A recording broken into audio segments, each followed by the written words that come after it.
good morning, everyone. Welcome to our virtual Walk with the Future Doc. I hope everyone is enjoying the beautiful weather that we've started to get. It's nice to see everyone out walking, even if it's still virtually. We can't walk together. So I'm Lauren, a third-year medical student at WVU. So I'm just going to give everyone a quick overview of what to expect over the next hour as we walk together virtually. So today we have Dr. Turiano joining us to talk about the topic of personality and health. And then as we walk together virtually, we'll open up the conversation for any questions that anyone might have. So everyone should have received a pop-up notification through Zoom just to consent to the audio recording of this walk. And only the audio portion of the meeting will be made available publicly on our YouTube channel, which is WVU Walk with the Future Doc. And we just ask, if you do not wish to be recorded, that you leave the meeting and then watch it when it will be posted on our YouTube channel, probably within the next week or so. And then our Facebook page is also the same name, WVU Walk with the Future Doc. And this is the best place to look for updates and information about our future walks. So thanks for everyone for joining us this morning and getting out and being active. I'd like to introduce everyone to Dr. Turiano, who is an associate professor with WVU's Department of Psychology. And his research is actually focused on personality and personality development and its association with disability, health, and disease. So we're really excited to have him joining us this morning and speaking about the topic of personality and health. So with that said, I'll let him begin his talk and then we'll open it up for questions afterwards. All right, thanks. Thanks everyone for coming today. I am currently on my daughter's little tree house at the very top, so you can get that outside atmosphere. I'm unable to walk today just because my wife is pregnant and about to pop at any moment, so I'm kind of sticking close to home base here. The Wi-Fi seems strong, but if I start to cut out, I can move down off here and get a little closer to the house. So just interrupt me. That won't bother me, so you guys can hear me well, okay? So awesome. I'm excited to talk to you guys. I am a developmental psychologist, a personality psychologist, a health psychologist. I feel like I have many hats depending on what work I'm doing. But the big thing I do in my research is I measure people's personality and I try to predict the health they're going to experience over their lifespan. So anything from, the risk of diabetes to being overweight, to having immune function problems, and also predicting death. That's one of the coolest things I do. We can use personality assessment to, with some degree of certainty, predict how long someone will live. So that's kind of the background of what I do. And for what we're talking about today, I mean, personality is kind of something we all know about. Like, everyone has a personality, and you really don't need a lot of formal training to really understand personality. One of the big things we use, or most common measurements, is a Big Five personality assessment. So you've probably heard of traits like neuroticism, conscientiousness, extroversion, openness, agreeableness. And I'll talk about those a little bit today, but personality is a lot broader than that. An individual's level of self-control, how intelligent you are, potentially how creative. There's lots and lots of things that go into personality, and you'll get a good taste of that today. So what I wanted to kind of focus on, and I thought would be good two areas to break up my brief talk in, was really why, or what are the two different ways we can use personality to, have a better life in a way. I use it obviously to predict people's health and whatnot, but how could you use this in your own life? One is understanding personality will help you understand who you are as a person better, getting to know yourself. And the second one is understanding personality assessment, the ins and outs. That will actually help you navigate relationships with others. And these could be with friends, with families, with significant others, but also with colleagues and patients or clients that you interact with. Understanding personality can help you get along with them a lot better. And that's really important in this day and age, I think. So just general definition of personality, and then we can kind of get into some fun stuff here is, when we say personality, what is it? It's these relatively enduring patterns of thoughts, behaviors, and emotions that an individual has that makes them unique versus, being similar. I'm different than Tria, I'm different than Mia, but we also share similarities. And a lot of that is the heart of our personality.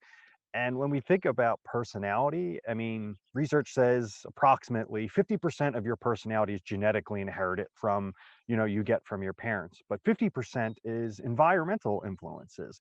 So it's not like you're born with a set personality and you're either doomed or blessed from birth. There's lots of room for development across the lifespan, and that's some of the stuff that I do study. Okay.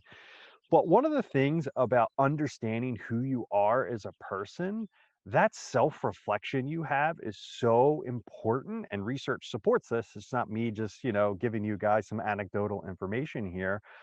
Is that, if you want to know who you are, why do you behave the way you do? Why do you think the way you do? Why do you feel the way you do?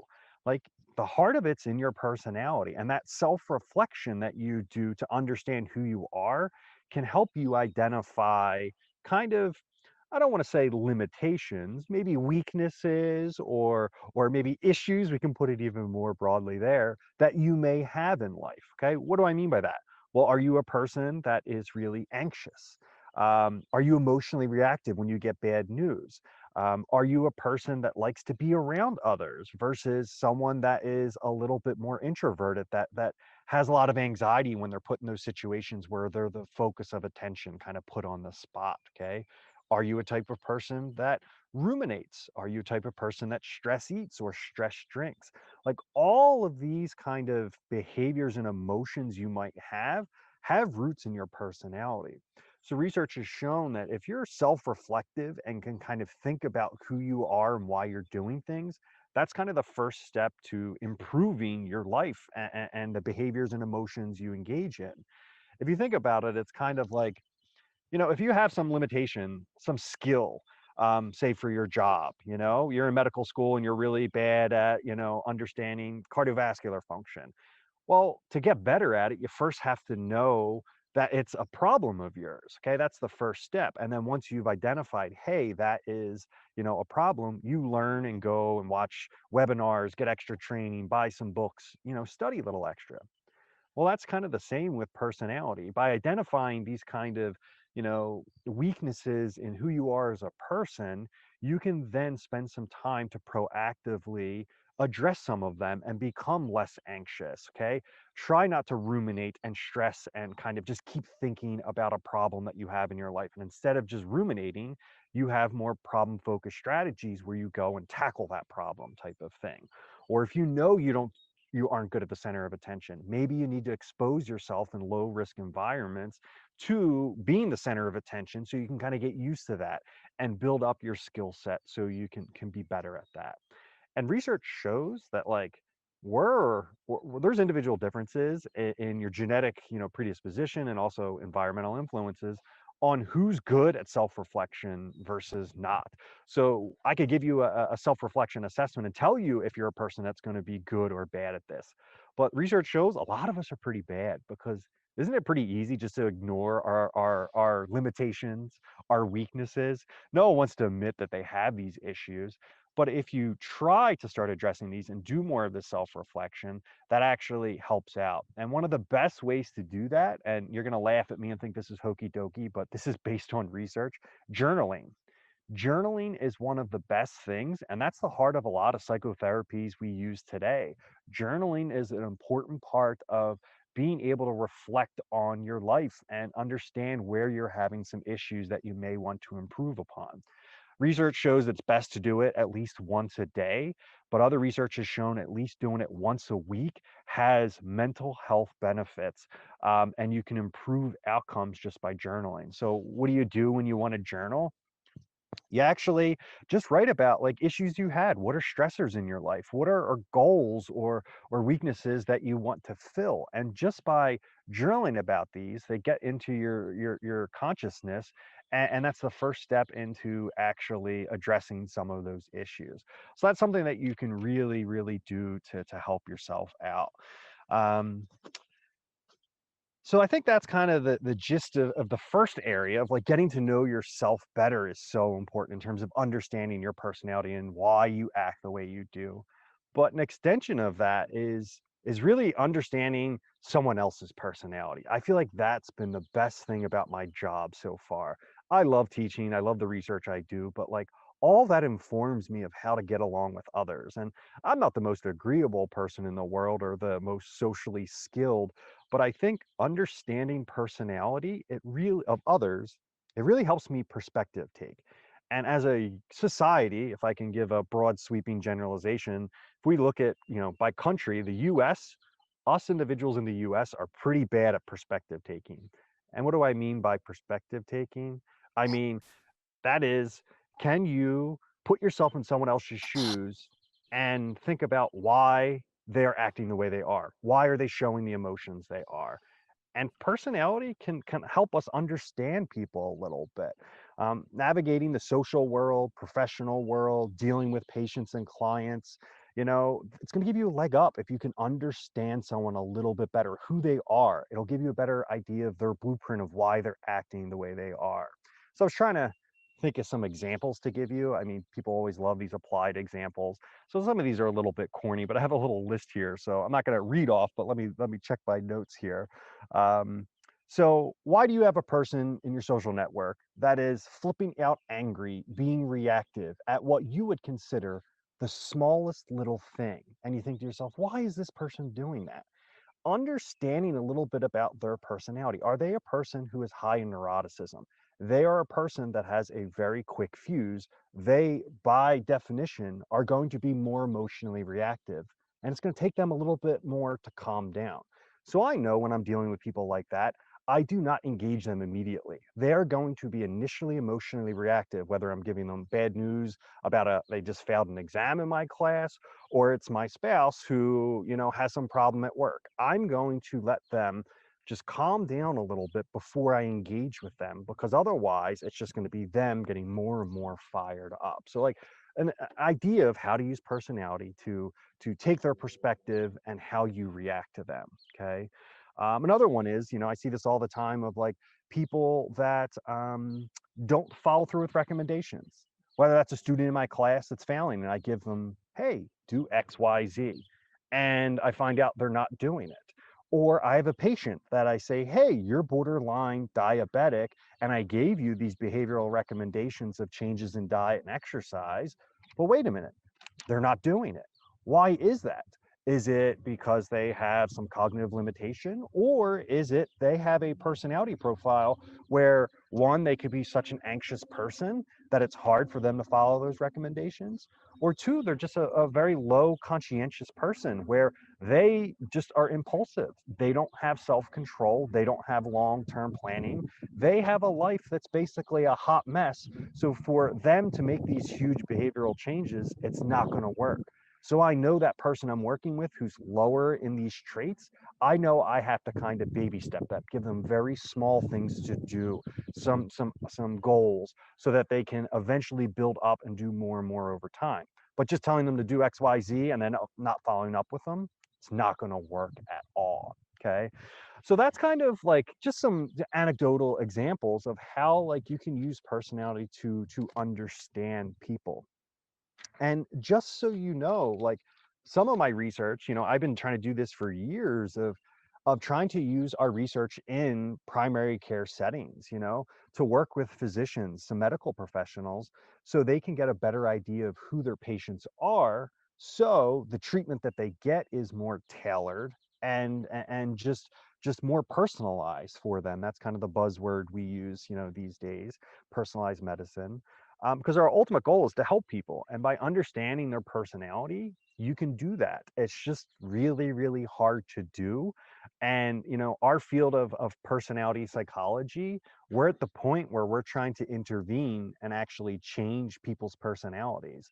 And some people think that's like black magic. You can't change who someone is. That's just wrong. It's brainwashing, but it's not really changing personality in a robotic sense of everyone becomes conscientious or less neurotic. It's certain aspects. Can you make someone who's really anxious a little less anxious? Is that going to help them with their cardiovascular health?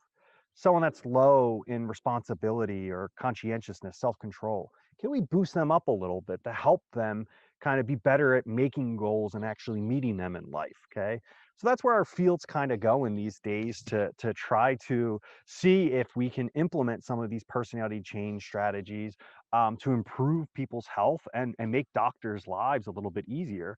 But it's definitely an uphill challenge. But we have a lot of docs we do work with that are really keen on this idea, and we're trying to sell it as, hey, we're trying to make your life easier. So that's where we get the buy-in with those folks. So I have lots of other stuff I could talk about, but I thought it'd be good to just kind of end there and just, let the comments come in. I know I talked about a lot, and I could open it up to you and we can kind of continue the discussion a little bit. Okay, awesome. Thank you so much, Dr. Turiano, for starting us off with a great conversation today. I'm going to open it up for questions now.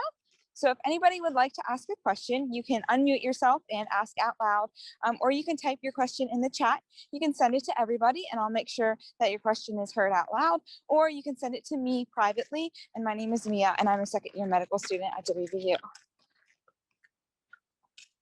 All right, Dr. Turiano, I want to start you off with a question, like, how did you end up in this niche, this field of personality um, development? Yeah, I mean, I'm a first generation college student, so I almost didn't go to college. I failed three classes my first semester of college and almost dropped out. And then I took a class in human development and just learned about how people develop over the lifespan. I was just like, wow, this is really cool. And then I declared that as my major. It's the same, very similar to developmental psychology.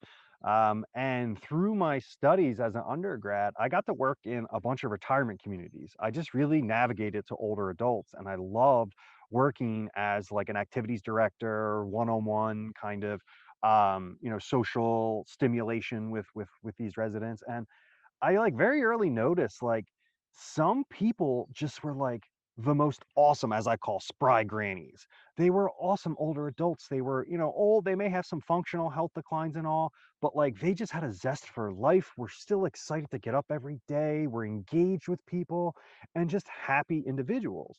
Contrast it with the other group of folks who were, just miserable, never wanted to talk to anyone, just wanted to die. Like, and they had lots of possible years left of engagement, but just kind of like gave up a little bit. And I kept thinking, why is there's this dichotomy? And obviously there's a lot of people in between. But then I started doing research in a lab and was telling them about my interest, and they're like, well, that's perfect because we do personality research, and we've shown that different personality characteristics can kind of change the shape of your aging trajectory. And that's when I was like, oh my gosh, this is for me.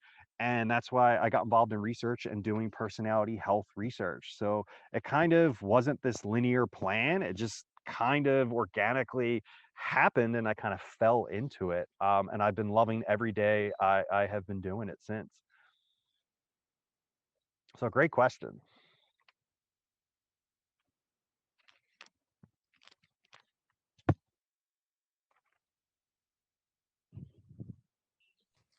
I have a question, if that's okay.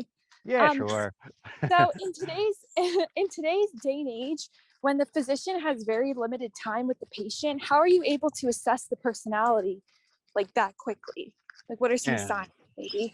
That's hard. So when I worked, and my postdoc was in psychiatry at the University of Rochester Medical Center. So we were in behavioral health, dealing with some folks there, some patients that had a lot of issues. And this is the first time I'm out of grad school. I got my PhD. I'm like, I'm going to go change the world. I'm going to get these physicians to listen to me. I know everything. They are going to incorporate these personality assessments into their practice, and they're going to find out that, guess what, they can treat their patient better. And boom, it failed miserably. And I was like, oh, this is the real world. I'm not all that, and I don't have all the answers. So one of the things we had to do was have patients fill out a personality assessment prior to their appointment. At home, didn't work. None of them did it, especially when you're in behavioral health. Okay. Primary care, it might work a little bit better. So then we worked with them in waiting rooms. So we had iPads, and they would take, these personality assessments. Okay. And it would automatically score their personality, and it would give feedback to the doctor. So the doctor, in that, 30 seconds before they walk in the room looking over the chart, we expected them to be able to look at that feedback and be able to give better treatment advice to the patients. Guess what? That failed also. Know what a lot of the physicians we started working with were doing? They were actually using this assessment as part of a life history assessment, and they were able to bill insurance for that they did it, and then they would just throw it away. They would never use any of the data. So they were like, yeah, this is really useful. We can bill for it, but we're not going to use this information. And me, I'm pulling my hair out and I'm saying to myself, wow, how can we help these doctors like better train them so that they could use this information? For example, it's like if you have a patient that's coming in and they primary care and you do the blood draws, you get back their data and it's like, hey, triglycerides are borderline high, the LDL's high, HDL's low. Oh no, this person, it's looking pretty bad for them. And the patient comes in and says, oh doc, yeah, it's just been a rough year. I'm going to be exercising more. I'm going to have a better diet. Well, if you know that this person scores really low in conscientiousness, they're not going to follow through with these recommendations. They are not. If they're high in anxiousness, you know that they're most likely going to stress eat, stress drink, and this stress is going to perturb physiology, and they're not going to actually do that. So that would be the physician's signal then to, you know what, hey, let's get this person started on a statin right now. Okay. I need to check in with them also to make sure they're actually taking it, because I know the low conscientious person or the high neurotic persons, they're the people most likely not to take their medications as prescribed. So to follow up with them. But like that's our personality psychologist, what we want physicians to do. But like, yeah, they don't have time. So how do we get them more time? Is it a, you know, insurance change, which we know is never going to happen in this day and age of, can we have more or longer appointments set up?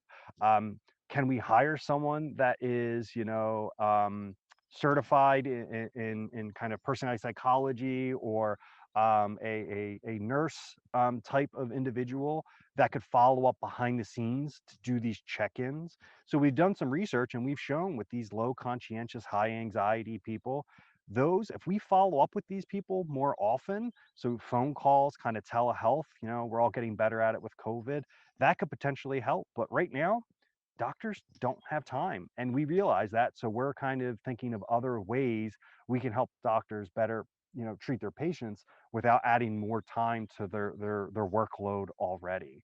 So I know that probably doesn't answer your question totally, but like, we now realize that we used to just yell at doctors and say, physicians, why aren't you doing what we tell you to do? And they're like, my hands are tied. Do you understand that like I already have XYZ I have to do? I can't add in more.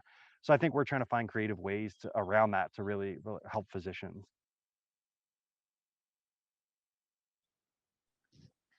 You talk about us, not us, but people having, acknowledging their personality weaknesses and I guess strengths too. Is there a free or accessible way of testing for that? Or is that something we just have to learn over time?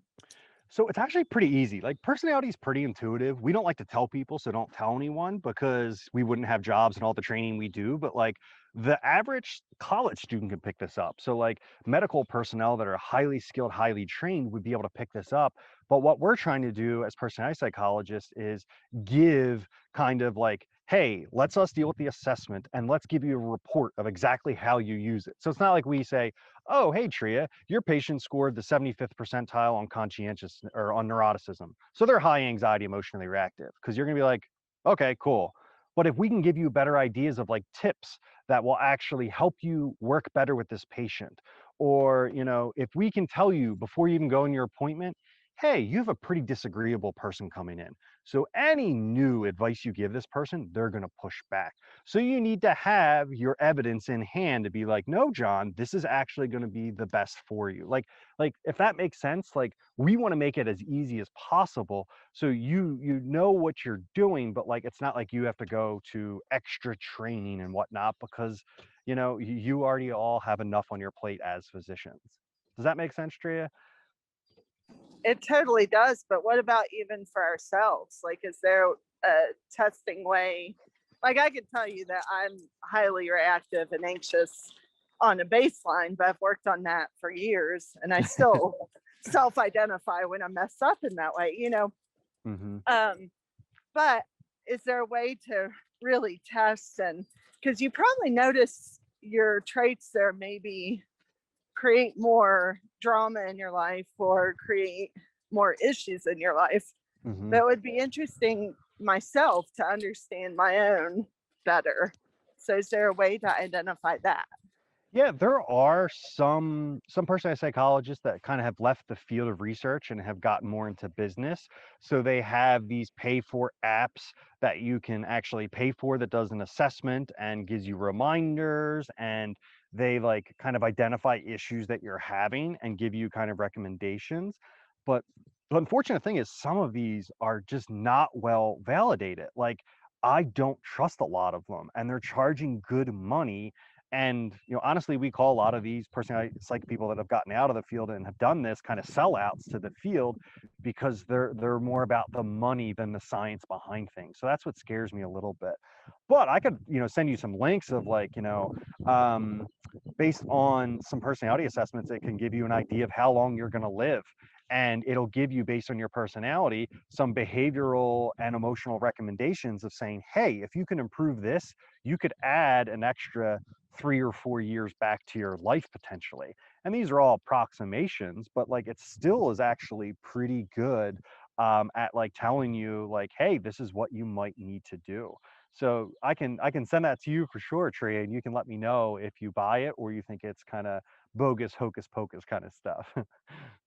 Sure, I'll take the link. Sounds great. Me too.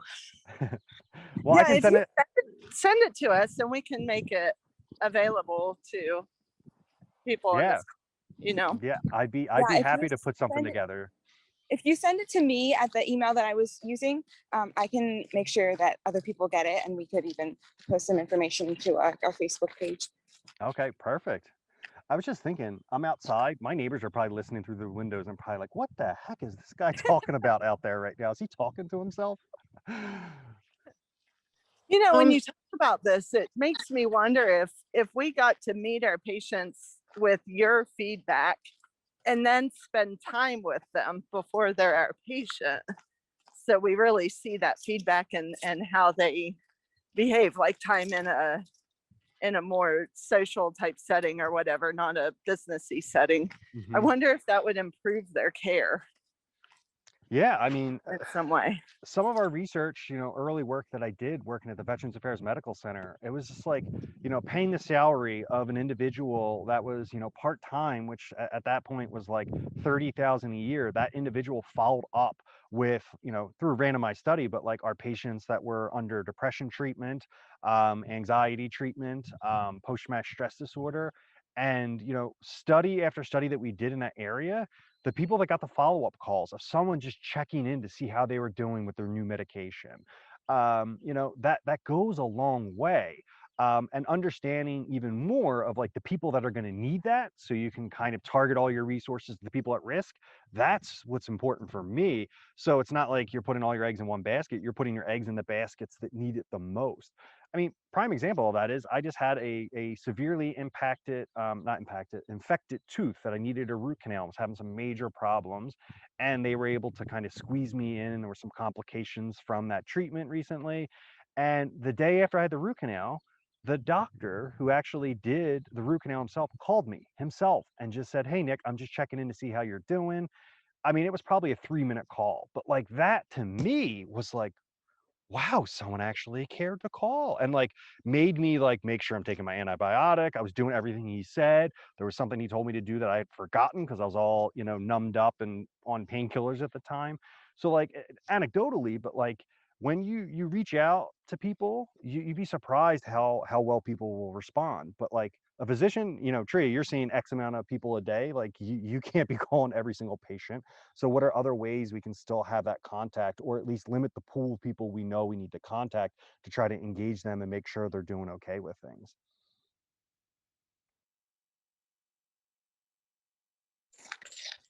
Doctor, then you also have the opposite patient that calls you every other day. um, with multiple things, and they kind of get the label as this patient is super needy. And then even the staff starts turning them off. Yeah, that's What's the problematic. best way to handle those patients? Yeah, see, that's one of the classics of high neuroticism. The highly neurotic person is always emotionally aroused, so like that's really bad for cardiovascular health and for immune health. So for all of us in here, we know if we're high anxiousness, like we might be able to get our job done, but like our physiological systems are being perturbed. And yes, we're young and resilient now, but over time, that's not good for you. So like high neuroticism is bad, but one of the good things in a way about neuroticism, some of the providers here will disagree with me, these individuals will go to the doctor for everything. So they have a new freckle on their chest and they're like, ah, it's cancer. I'm dying. It's terminal. You need to check this, doc. And you're like, hey, that's actually a new mole. Nothing wrong with it. We can take it off if you want, but like I can refer you to dermatology, but you're fine.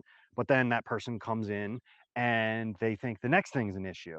The next thing's an issue. And then, it's the boy that cried wolf.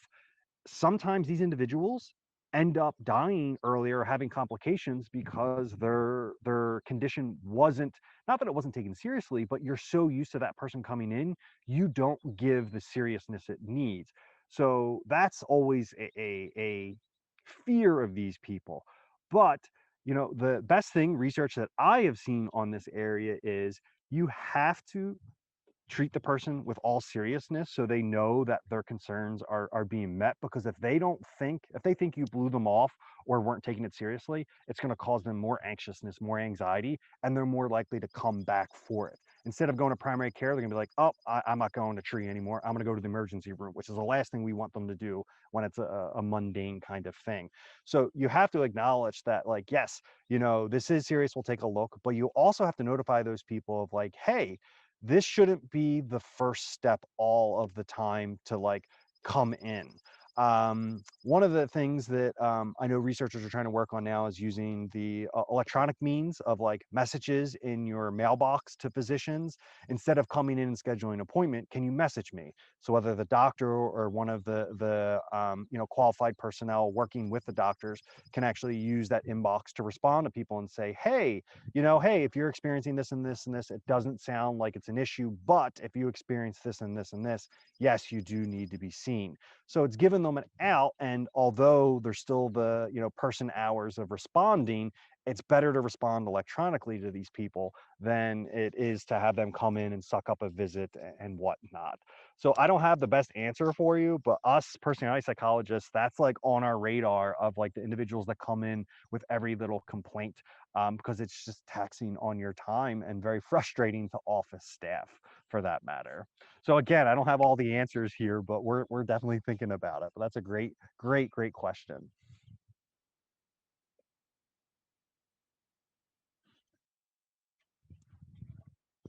By the way, you all are walking now. I can't imagine how hot you are, because I'm getting pretty crispy up here, and I'm just sitting down here. So more power to all of you.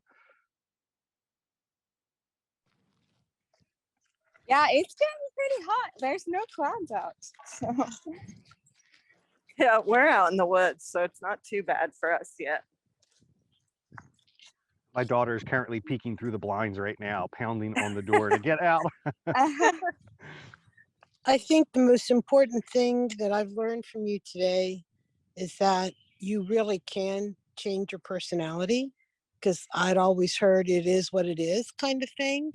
And you've given me some hope for patients as well as students, that we can help to shape their personality. I hadn't really thought about it that way. Mhm. Yeah, one of the things that we find in the field is there's there's like a trajectory of how it changes. Like typically people become more emotionally stable, so less neurotic over time, and that usually happens when you have life events. Like initially when you have a child, your anxiety is through the roof, adjusting. But typically when you have a kid, if you don't become more emotionally stable, being a parent's not going to be so great for you. Graduating from school, getting your first job, getting more training in school actually helps to decrease your neuroticism levels typically. So that's kind of, if you're an educator, you want to look out for people that aren't showing that decrease and becoming better over time, because they should be. And those are the individuals that you might have to spend a little bit more time with. The other thing is, your spouse's personality or romantic partner, that actually is impactful on your level of personality. So they'll do these studies where they show, hey, if you're a highly neurotic person, but you marry someone that's more emotionally stable, less neurotic, you actually typically see that person who's more neurotic decrease a little bit. It's the same with conscientiousness. If you're not a very conscientious person, but you are with someone in a romantic relationship, um, that is conscientious, that can kind of spill over and it helps you become more responsible in planning. And you can see how that works. It's just kind of that transfer effect. If you're always with someone, you're going to be fighting if you're not kind of meeting in the middle a little bit there. So research is now trying to look at, can that be done with peers as well? So if you make new friends, the example would be, can you hook up one medical student who's really anxious with someone that is really calm, cool, and collected, the epitome of they could handle anything and their demeanor doesn't change? Would that actually help the person? Anecdotally, I would say, oh, it can't hurt. Yes, the person who's cool, calm, collected underneath, might be, backdoor to you, say, oh my gosh, this person I'm working with is just like nails on a chalkboard. But you think there'd be a little bit of that transfer of skill set because people model off each other. And if you can be around people that are doing things a little bit better and you see them a little bit more cool, calm, collected, that may help that person a little bit. So the research isn't out there yet, but anecdotally, I think that would be good to pair people up. It can't hurt, in my opinion.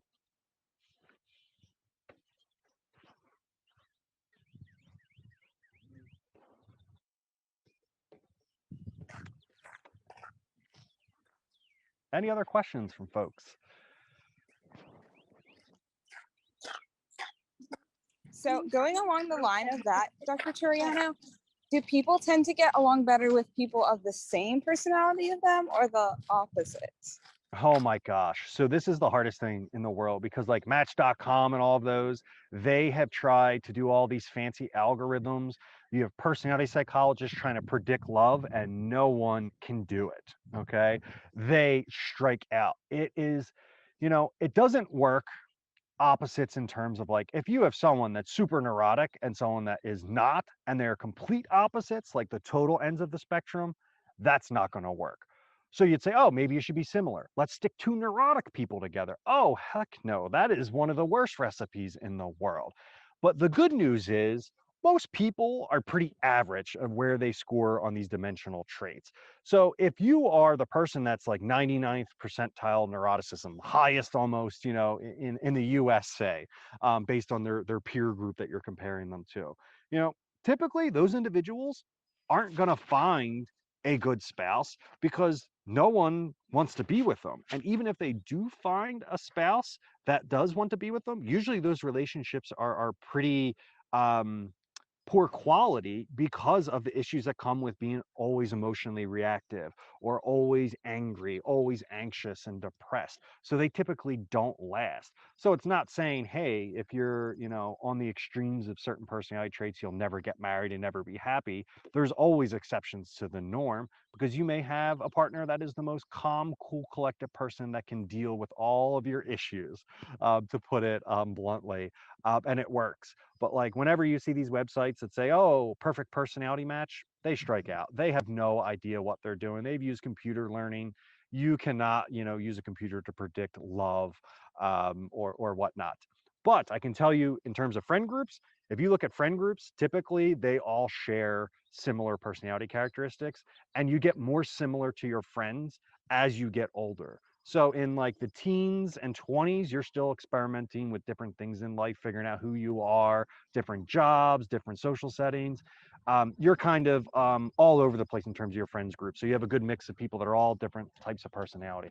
But once you get into the 30s, 40s, there's more stability in who you are with. You basically prune the people that are aversive and the people that are not like you because it's just too much time for you to try to deal with these people. So you actually prune them from your social networks and you stay close to a smaller group that is more like you and are more behaviorally and emotionally consistent with you.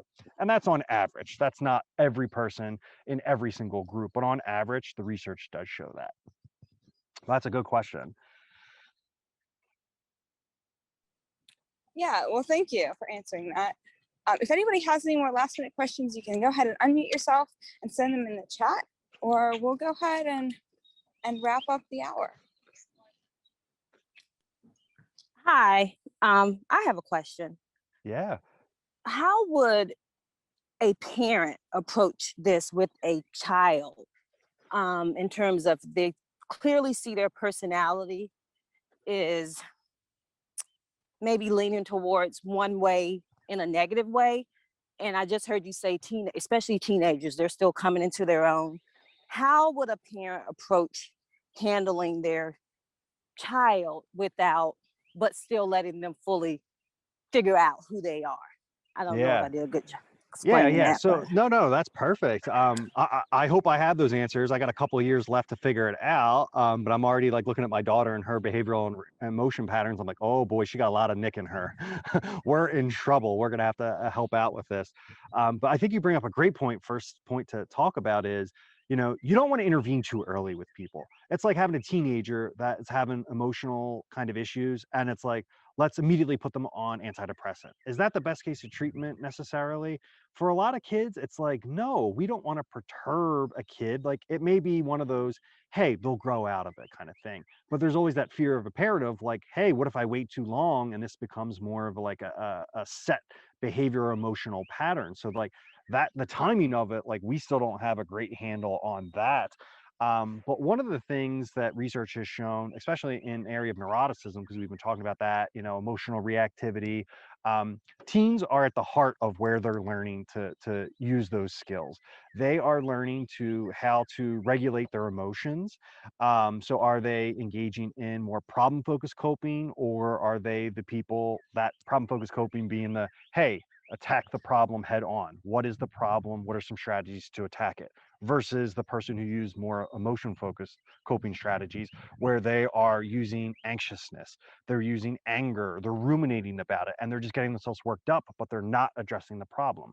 So oftentimes those people resort to food, cigarettes, alcohol, or other drugs to self-medicate those feelings, and obviously that's not effective. So one of the things research has shown in younger individuals and teens is to talk about emotions with their kids, to talk about them, ask them questions. Why are you feeling this way? Or what are you feeling right now? Or do you know why you reacted in this way? And having them process through it, because in the moment, these individuals are not really thinking about what they're doing, they're just reacting. And like I was saying a little bit earlier, part of helping individuals is helping them realize what they're doing, because in the moment, heat of the moment, they're not realizing that it's problematic. And also there's the whole, unfortunately, the modeling behavior. They have your genetics, they also have the environment, so they're picking up a lot of what you do as a parent potentially. So you have to be very careful about how you're interacting with others and self-reflect on what you're doing. My wife and I are already doing that right now. My wife is very good at pointing out what I do that my daughter is picking up on, and I'm happy. It's not like you're always pointing the finger at me, because she should, and it's hard for me to see it, but I can see my daughter modeling the same behaviors as me. So I try to work on changing myself a little bit as well. But that's easier said than done for sure. So that would be my quick and dirty answer to your question there. thank you. You're welcome.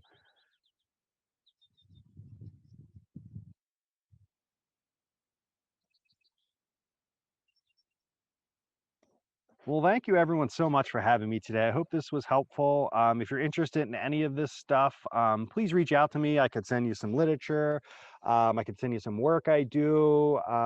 Really just happy to kind of share my work with others. I don't have all the answers, but just having these interdisciplinary collaborations with people is always good in making these connections. So feel free to reach out, and I'll be sure to send some stuff to Mia, and she can kind of distribute that to all of you and use it as you see fit. And feel free to shoot me a message if you want to follow up about anything. Okay. Yes, thank you so much, Dr. Turiano, for speaking with us today. We loved having your insight. I think this walk was a different topic than stuff we've had before, but I think it was really valuable to the physicians, registered dietitians, med students, and just other participants on the call. So thanks so much for giving your insight today. And thanks everyone for getting out this morning and walking with us. Hope you got your 60 minutes of physical activity in to start off your weekend right. If you wouldn't mind, we're trying to see how far this program is reaching. So go ahead and open up the chat right now and type in the chat who you are and where you're walking from. We're trying to see how many counties we reach across West Virginia and how many states we can reach across the country. Our next walk will be in 2 weeks at 9 a.m., same time, same place, same Zoom code. So we hope to see you guys there, and we're hoping to keep on with the warm weather and good conversation. All right. I'll see everyone. Thanks so much. Have a good weekend.